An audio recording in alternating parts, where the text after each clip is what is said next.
Un chat, nommé Rodilardus, faisait des rats telles des confitures qu'on n'en voyait presque plus, tant il en avait mis dedans la sépulture. Le peu qu'il en restait, n'osant quitter son trou, ne trouvait à manger que le quart de son seau. Et Rodilard passait chez la gente misérable, non pour un chat, mais pour un diable. Or, un jour, qu'au haut et au loin, le galant alla chercher femme, pendant tout le sabbat qu'il fit avec sa dame, le demeurant des rats tint chapitre en un coin sur la nécessité présente. Dès l'abord, leur doyen, personne fort prudente, opina qu'il fallait, et plutôt que plus tard, accrocher un grelot au cou de Rodilard, qu'ainsi, quand il irait en guerre, de sa marche avertie, s'enfuirait sous terre, qu'il n'y savait que ce moyen. Chacun fit de l'avis de monsieur le doyen. Chose ne leur parut à tous plus salutaire. La difficulté fut d'attacher le grelot. L'un dit, je n'y vas point, je ne suis pas si sot. L'autre, je ne saurais, si bien que sans rien faire, on se quitta. J'ai maints chapitres vus qui pour néant se sont ainsi tenus. Chapitre non de rat, mais chapitre de moine, voire chapitre de chanoine. Ne faut-il que délibérer? La cour en conseiller foisonne. Est-il besoin d'exécuter? L'on ne rencontre plus personne. La perte d'un époux ne va point sans soupir. On fait beaucoup de bruit, et puis on se console. Sur les ailes du temps, la tristesse s'envole, le temps ramène les plaisirs. Entre la veuve d'une année et la veuve d'une journée, la différence est grande. On ne croirait jamais que ce fût la même personne. L'une fait fuir les gens et l'autre a mis l'attrait. Aux soupirs vrais ou faux, celle-là s'abandonne. C'est toujours même note. Et pareil entretien, on dit qu'on est inconsolable. On le dit.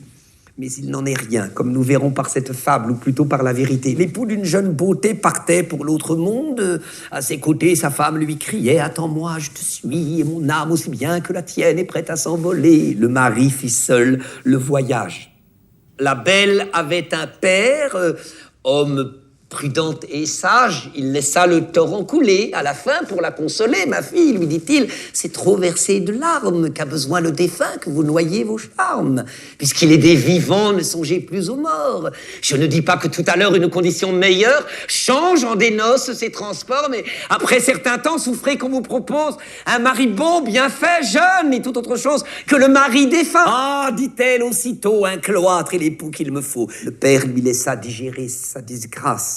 Un mois de la sorte se passe. L'autre mois, on l'emploie à changer tous les jours quelque chose à l'habit, au linge, à la coiffure. Le deuil enfin sert de parure en attendant d'autres atours. Toute la bande des amours revient au colombier. Les jeux, les rires, la danse sont aussi leur tour à la fin. On se plonge soir et matin dans la fontaine de jouvence. Le père ne craint plus ce défunt tant chéri, mais comme il ne parlait de rien à notre belle, où donc est le jeune mari que vous m'aviez promis, dit-elle. Où donc est le jeune mari que vous m'aviez promis, dit-elle. Où donc est le jeune mari que vous m'aviez promis, dit-elle.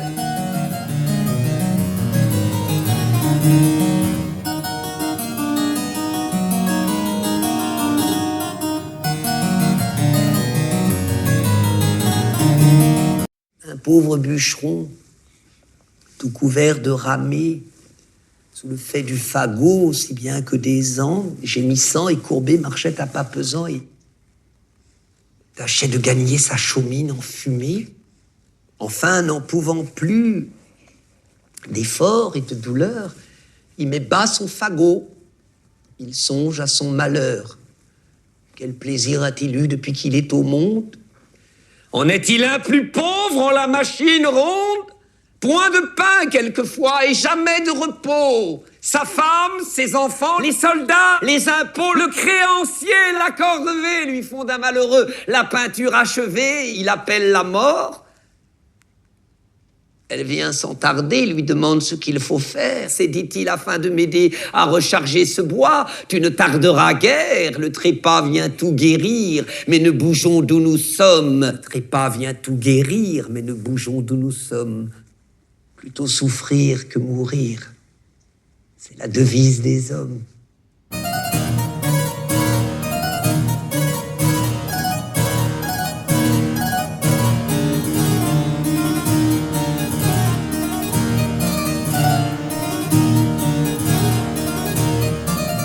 La mort ne surprend point le sage. Il est toujours prêt à partir, s'étant su lui-même avertir du temps où l'on se doit résoudre à ce passage. La mort ne surprend point le sage.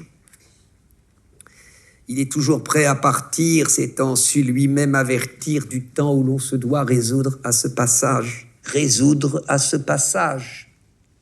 Ce temps, hélas, embrasse tous les temps. Ce temps, hélas, on le partage en jours, en heures, en moments. Il n'en est point qu'il ne comprenne dans son fatal tribut, tous sont de son domaine. Et le premier instant où les enfants des rois ouvrent les yeux à la lumière est celui qui vient quelquefois pour toujours fermer leurs paupières. Le premier instant où les enfants des rois ouvrent les yeux à la lumière est celui qui vient quelquefois pour toujours fermer leurs paupières. Défendez-vous par la grandeur, alléguez la beauté, la vertu, la jeunesse. La mort ravit tout sans pudeur. Un jour, le monde entier accroîtra sa richesse. Il n'est rien de moins ignoré, et puisqu'il faut que je le dise, rien où l'on soit moins préparé. Un mourant qui comptait plus de 100 ans de vie se plaignait à la mort que précipitamment elle le contraignait de partir tout à l'heure sans qu'il eût fait son testament, sans l'avertir au moins. Est-il juste qu'on meure au pied levé, dit-il? Attendez quelque peu, ma femme ne veut pas que je parte sans elle. Attendez quelque peu, ma femme ne veut pas que je parte sans elle. Il me reste à pourvoir un arrière-neveu. Souffrez qu'à mon logis j'ajoute encore une aile, que vous êtes pressante, ô déesse cruelle, que vous êtes pressante, ô déesse cruelle. Vieillard, lui dit la mort, je ne t'ai point surpris. Tu te plains sans raison de mon impatience. Eh, n'as-tu pas 100 ans? Trouve-moi dans Paris 2 mortels aussi vieux. Trouve-m'en 10 en France. Je devais, se dis-tu, te donner quelque avis qui te disposât à la chose. J'aurais trouvé ton testament tout fait, ton petit-fils pourvu, ton bâtiment parfait. Ne te donna-t-on pas des avis quand la cause du marché, du mouvement, quand les pensées, les sentiments, quand tout faillit en toi? Plus de goût, plus d'ouïe, toute chose pour toi semble être évanouie. Pour toi, l'astre du jour prend des soins superflus. Tu regrettes des biens qui ne te touchent plus. Je t'ai montré tes camarades, ou morts, ou mourants, ou malades. Qu'est-ce que tout cela qu'un avertissement? Allons, vieillard. Et sans réplique, il n'importe à la République que tu fasses ton testament. La mort avait raison. Je voudrais qu'à cet âge, on sortît de la vie ainsi que d'un banquet, remerciant son hôte et confie son paquet, car de combien peut-on retarder le voyage? Tu murmures, vieillard, vois ces jeunes mourir, vois les marcher, vois les courir à des morts, il est vrai, glorieuses et belles, mais sûres cependant et quelquefois cruelles. J'ai beau te le crier, mon zèle est indiscret. Le plus semblable aux morts meurt le plus à regret. J'ai beau te le crier, mon zèle est indiscret. Le plus semblable aux morts meurt le plus à regret. Je voudrais qu'à cet âge, on sortît de la vie ainsi que d'un banquet, remerciant son hôte et confie son paquet. Une tortue était à la tête légère qui, lasse de son trou, voulait voir du pays. Volontiers l'on fait cas d'une terre étrangère. Volontiers Jean Boiteux haïssent le logis. 2 canards à qui la commère communiqua ce beau dessein, lui dire qu'ils avaient de quoi la satisfaire. Voyez-vous ce large chemin? Nous vous voiturerons par l'air en Amérique. Vous verrez maintes républiques, maints royaumes, maints peuples. Et vous profiterez des différentes mœurs que vous remarquerez. Ulysse en fit autant. On ne s'attendait guère de voir Ulysse en cette affaire. La tortue écouta la proposition. Marché fait, les oiseaux forgent une machine pour transporter la pèlerine. Dans la gueule, en travers, on lui passe un bâton. Serrez bien, dirent-ils, gardez de lâcher prise. Puis chaque canard prend ce bâton par un bout. La tortue enlevée, On s'étonne partout de voir aller en cette guise l'animal lent et sa maison, justement au milieu de l'un et l'autre oison. Miracle, criait-on, venez voir dans les nues passer la reine des tortues. La reine, vraiment, oui, je la suis en effet. Ne vous en moquez point. Elle eût beaucoup mieux fait de passer son chemin sans dire aucune chose. Car lâchant le bâton, en desserrant les dents, elle tombe, elle crève aux pieds des regardants. Son indiscrétion de sa perte fut cause, imprudence, babile et sotte vanité et vaine curiosité ont ensemble étroit parentage, ce sont enfants tous d'un lignage. Imprudence, babile, la reine, vraiment, oui, je la suis en effet, babile et sotte vanité, la reine, vraiment, oui, je la suis en effet, et sotte vanité et vaine curiosité ont ensemble étroit parentage, ce sont enfants tous d'un lignage.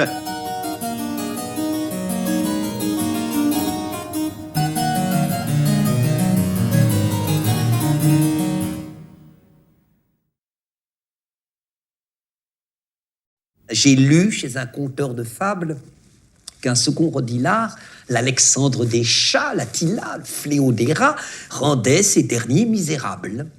J'ai lu chez un conteur de fables qu'un second Rodilard, l'Alexandre des chats, l'Attila, le fléau des rats, rendait ces derniers misérables.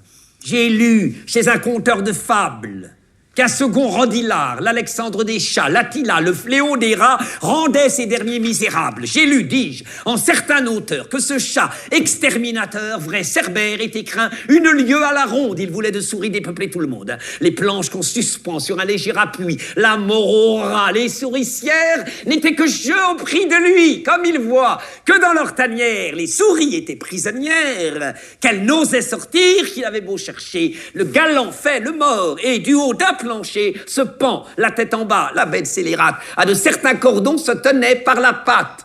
Le peuple des souris croit que c'est châtiment, qu'il a fait un larcin de rôt, de fromage, égratigné quelqu'un, causé quelques dommages, enfin, qu'on a pendu le mauvais garnement. Toutes, dis-je, unanimement, se promettent de rire à son enterrement, mettent le nez à l'air, puis rentrent dans leur nid à rats, puis ressortant font 4 pas, puis enfin se mettent en quête.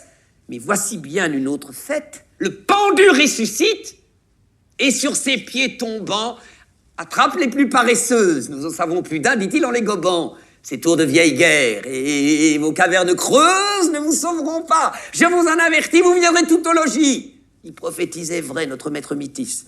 Pour la seconde fois, les trompes et les affine, blanchit sa robe et sans farine. Et de la sorte déguisée, se niche et se blottit dans une huche ouverte. Ce fut à lui bien avisé. La jante trotte menue s'en vient chercher sa perte. Un rat, sans plus, s'abstient d'aller flairer autour. Un rat, sans plus, s'abstient d'aller flairer autour. C'était un vieux routier. Il savait plus d'un tour, même il avait perdu sa queue à la bataille. Ce bloc enfariné ne me dit rien qui vaille. Ce bloc enfariné ne me dit rien qui vaille. S'écria-t-il de loin au général des chats. Je soupçonne dessous encore quelques machines. Je soupçonne dessous encore quelques machines. Rien ne te sert d'être farine, car quand tu serais sac, je n'approcherais pas, c'était bien dit à lui. J'approuve sa prudence. Il était expérimenté et savait que la méfiance est mère de la sûreté. Il était expérimenté et savait que la méfiance est mère de la sûreté. Tu vois, un rat sans plus s'abstient d'aller flairer autour. C'était un vieux routier, il savait plus d'un tour. Même il avait perdu sa queue à la bataille. Ce bloc enfariné ne me dit rien qui vaille. Ça s'appelle un miracle, tu vois. C'est un rat sans plus s'abstient d'aller flairer autour. Il y a tout dedans. Le mouvement, le rap, le jazz, le rhythm and blues. Un rat sans plus s'abstient d'aller... Tu sens le swing? Un rat sans plus s'abstient. Je suis pas le premier à dire que c'est un génie La Fontaine, hein. C'est lui la source. Un rat sans plus s'abstient d'aller flairer autour. Moi, ça me rend dingue. Je crois que je le jouais depuis 25 ans et je ne suis pas encore usé. Je suis encore heureux de dire un rat sans plus s'abstient. Tu te rends compte? Un rat sans plus s'abstient d'aller flairer autour.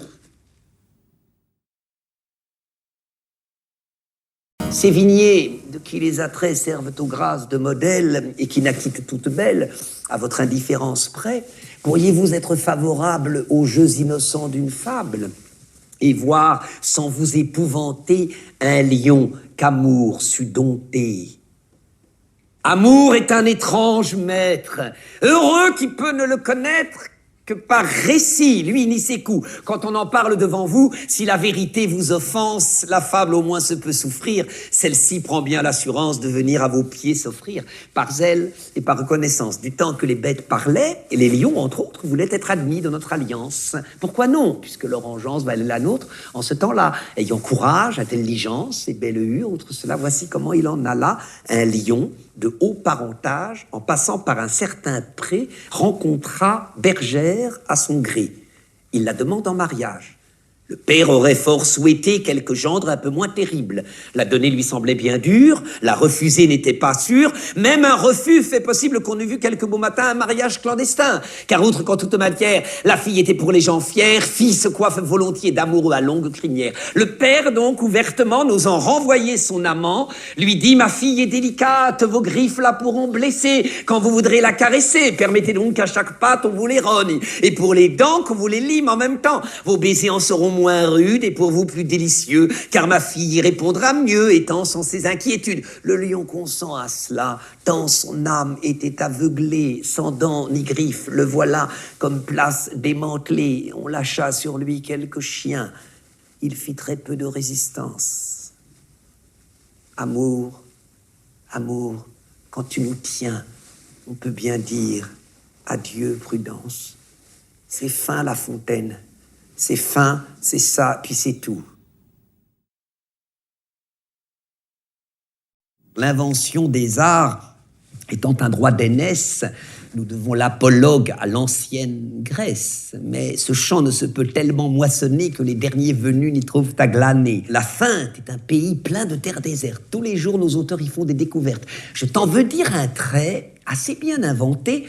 Autrefois, à Racan, Malherbe l'a compté. Ces deux rivaux d'Horace, héritiers de sa lyre, disciples d'Apollon, nos maîtres, pour mieux dire, se rencontrant un jour, tout seuls et sans témoin, comme ils se confiaient leurs pensées et leurs soins, Racan commence ainsi. « Dites-moi, je vous prie, vous qui devez savoir les choses de la vie, qui par tous ces degrés avez déjà passé et que rien ne doit fuir en cet âge avancé, à quoi me résoudrais-je? Il est temps que j'y pense. Vous connaissez mon bien, mon talent, ma naissance. Dois-je dans la province établir mon séjour, prendre emploi dans l'armée ou bien charge à la cour? Tout au monde est mêlé d'amertume et de charme. La guerre a ses douceurs, l'hymen à ses alarmes. Si je suivais mon goût, je saurais où buter, mais chez les miens, la cour, le peuple a contenté. Malherbe là-dessus, contenter tout le monde. Écoutez ce récit avant que je réponde. J'ai lu dans quelque endroit qu'un meunier et son fils, l'un vieillard, l'autre enfant, non pas des plus petits, mais garçons de 15 ans, si j'ai bonne mémoire, allaient vendre leur âne un certain jour de foire.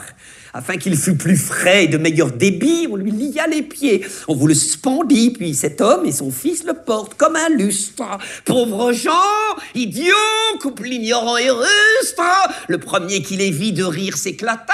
Quelle farce, dit-il, vont jouer ces gens-là? Le plus âne des trois n'est pas celui qu'on pense. Le meunier, à ces mots, connaît son ignorance. Il met sur pied sa bête et la fait étaler. L'âne qui goûtait fort l'autre façon d'aller se plaint en son patois. Le meunier n'en a cure. Il fait monter son fils, il suit, et d'aventure passent 3 bons marchands. Cet objet leur déplut.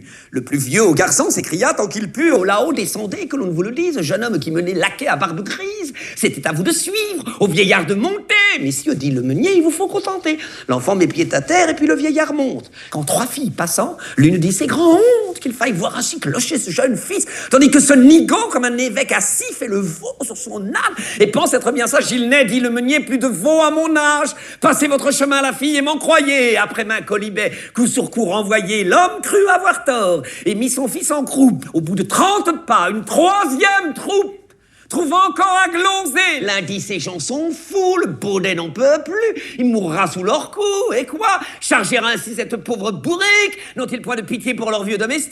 Sans doute qu'à la foire, ils vont vendre sa peau. Par mieux, dit le meunier, est bien fou du cerveau, qui prétend contenter tout le monde et son père. Essayons toutefois, si par quelque manière nous en viendrons à bout. Ils descendent tous deux, l'âne se prélassant en marche seul devant eux. Un quidam les rencontre et dit: est-ce la mode que Baudet aille à l'aise et meunier s'incommode? Qui de l'âne ou du maître est fait pour se lasser? Je conseille à ces gens de le faire enchasser. Ils usent leurs souliers et conservent leur âne. Nicolas au rebours, car quand il va voir Jeanne, il monte sur sa bête et la chanson le dit. Beau trio de Baudet, le meunier réparti. Je suis âne, il est vrai, j'en conviens, je l'avoue. Mais que dorénavant on me blâme, on me loue, qu'on dise quelque chose, ou qu'on ne dise rien, j'en veux faire à ma tête. Il le fit, et fit bien quant à vous. Suivez Mars, ou l'amour, ou le prince. Allez, venez, courez, demeurez en province, prenez femme, abbaye, emploi, gouvernement. Les gens en parleront, n'en doutez nullement. Les gens en parleront, n'en doutez nullement.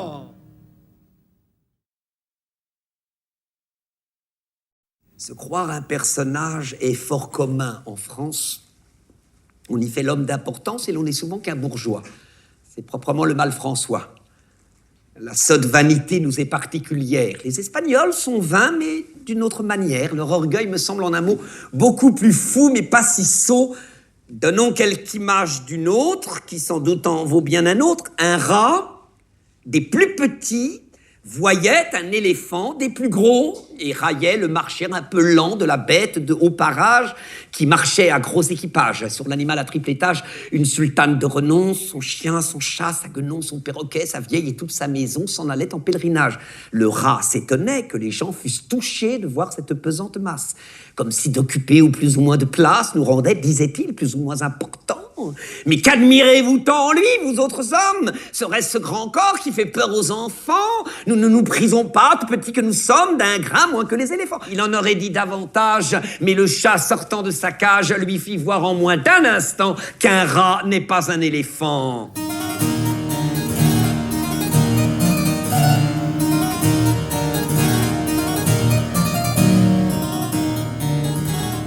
Voilà ce que Céline écrivait à Élifort. C'est une lettre du 17 août 1932. Cher Élifort, je m'intéresse très peu aux hommes, vous savez, à leur opinion. Moi, c'est leur trognon qui m'intéresse. Pas ce qu'ils disent, mais ce qu'ils sont, la chose, l'homme en soi, presque toujours le contraire de ce qu'il raconte. C'est là que je trouve ma musique, dans les êtres. C'est très important cette phrase, hein. C'est là que je trouve ma musique. Dans les êtres, mais malgré eux, puis pas dans l'angle qu'ils me présentent, je les viole en toute gentillesse, bien sûr, mais sans pitié, oui. Alors, ce qui m'intéresse dans les hommes, cher Élifort, ce qui m'intéresse, c'est le style, vous comprenez? Le style, c'est une émotion avant tout, par-dessus tout. Les hommes ont rarement d'émotion. Se rattraperait-il sur l'intelligence? Ça se verrait. Non, ce qui m'intéresse dans les hommes, c'est le style, et votre question est terriblement embarrassante quand vous me demandez qui est pour moi le plus grand styliste de la langue française. C'est très rare un style, il y en a un par siècle. D'abord, faut mettre sa peau sur la table. C'est très rare, c'est quand la mort est en colère. Il y a très très peu de stylistes, il y a beaucoup de plumitifs, il y a des bafouilleux qui n'ont aucun style, mais des grands stylistes, c'est très rare. Alors je pense à François Villon, à Saint-Simon, et évidemment à Rabelais. Mais alors vous, monsieur Céline, vous êtes considéré comme le grand styliste de la langue française. Mais moi je suis l'inventeur d'une petite musique. Le grand styliste de la langue française, c'est La Fontaine. Ah oui, cher Élifort, La Fontaine, c'est fin, c'est ça, et puis c'est tout. C'est final, La Fontaine. Ah oui, c'est final.